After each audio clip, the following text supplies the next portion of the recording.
जबलपुर नगर निगम के पंडित भवानी प्रसाद तिवारी सभा कक्ष में साधारण सभा की बैठक सुबह 11 बजे प्रारंभ हुई। अपर आयुक्त के द्वारा बैठक की रूपरेखा प्रस्तुत करते हुए बताया गया कि आज के एजेंडे में पेंशनर्स को महंगाई राहत, भूखंड आवंटन निरस्त करने, लीज नवीनीकरण, महापुरुषों के नाम पर मार्गों का नामकरण, फ्लाईओवर क्षतिपूर्ति राशि, सोलर प्लांट लगाने और टर्मिनेशन ऑर्डर जैसे अन्य मुद्दों पर चर्चा तय की गई है।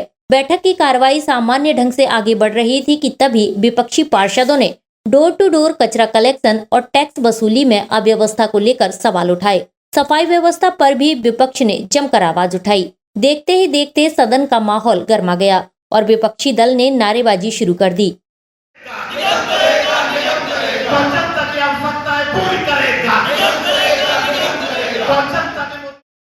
स्थिति बिगड़ती देख विपक्षी पार्षद नेता प्रतिपक्ष अमरीश मिश्रा के नेतृत्व में धरने पर बैठ गए। जबलपुर शहर में जो मूलभूत सुविधाएं हैं, जिसमें आम जनता परेशान हो रही, चाहे रुके हुए विकास कार्य, डोर टू डोर, जिन वार्डों में ठेकेदार को टर्मिनेट कर दिया, उस टर्मिनेशन के बाद आज तक उन वार्डों में लेबर की व्यवस्था नहीं की गई। वहां की जनता परेशान है। साफ सफाई से जल कर या टैक्स, संपत्ति कर, इस सब दोनों चीजों में आम जनता परेशान है। आज पूरे जबलपुर मध्य प्रदेश में जबलपुर नगर निगम फिसड्डी है टैक्स के मामले में। इन सब बातों में हम चर्चा करना चाह रहे हैं। पूरी सड़कें जो निर्माण कार्य हुए हैं वो भ्रष्टाचार की भेंट चढ़ गई, हम उस पर चर्चा करना चाह रहे हैं। पर सत्ता पक्ष इन चर्चा से बच रहा है, वो पहले अपने विषय की बात करना चाह रहा है। दूसरी ओर सत्ता पक्ष ने विरोध के बीच सदन से वॉकआउट कर दिया। माहौल इतना तनावपूर्ण हो गया कि बैठक की कार्रवाई रोकनी पड़ी। इस दौरान धरने पर बैठे कांग्रेसी पार्षदों की मांग थी कि सफाई और टैक्स कलेक्शन में हुई गड़बड़ियों पर तत्काल कार्रवाई की जाए। कुछ क्षेत्रों में संस्कार धानी में सफाई की व्यवस्था को लेके आक्रोश एक ठेकेदार के कारण, तो उस पर जो कार्रवाई करी उसके विधिवत रूप से सभी पार्षदों की सहमति के साथ ये विषय माननीय न्यायालय में भेजना है।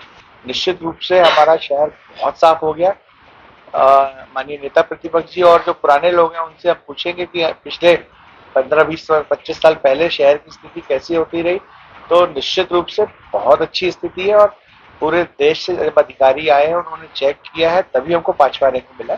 हम लोग के लिए गौरव की बात है। हाउस में कार्रवाई का भी प्रावधान किया गया पिछले सदन की बैठक में, और जुर्माने राशि को भी बढ़ाया गया है। अगर अब कोई भविष्य में खाली प्लाटों में या कहीं पे भी सरकारी जमीन पे भी आके कोई अगर अधिक कचरा फेंकेगा, तो उस पर कानूनी रूप से, वैधानिक रूप से दंडात्मक कार्रवाई की जाएगी।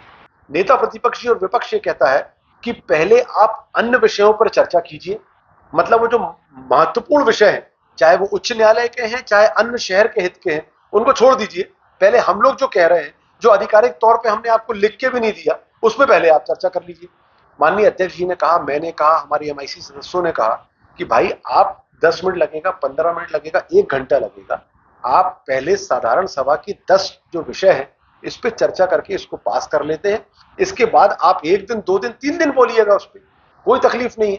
पिछले बार भी 19 मिनट में पूरी साधारण सभा की बैठक सर्वसम्मति से पारित हो गई थी। उसके बाद 3 दिन का समय दिया गया था ऐतिहासिक विपक्ष के लोगों को, और इस बार भी हम लोगों ने तय किया कि जितना समय विपक्ष चाहेगा चर्चा करने के लिए हम लोग देंगे। आज तक 50 वर्ष के इतिहास में जब जो नहीं हुआ, वो नियम कानून तोड़ के आसंदी में बैठकर निगम अध्यक्ष जी कैसे कर सकते हैं, ये विपक्ष को सोचना होगा और फिर धरना दे देना। ये तो सीधे तौर पर हठधर्मिता है, या तो किसी न किसी मामले को लेकर चिंतित है हमारा विपक्ष की। ये अच्छा कार्य शहर में नहीं होना चाहिए। SK news live, Jabalpur.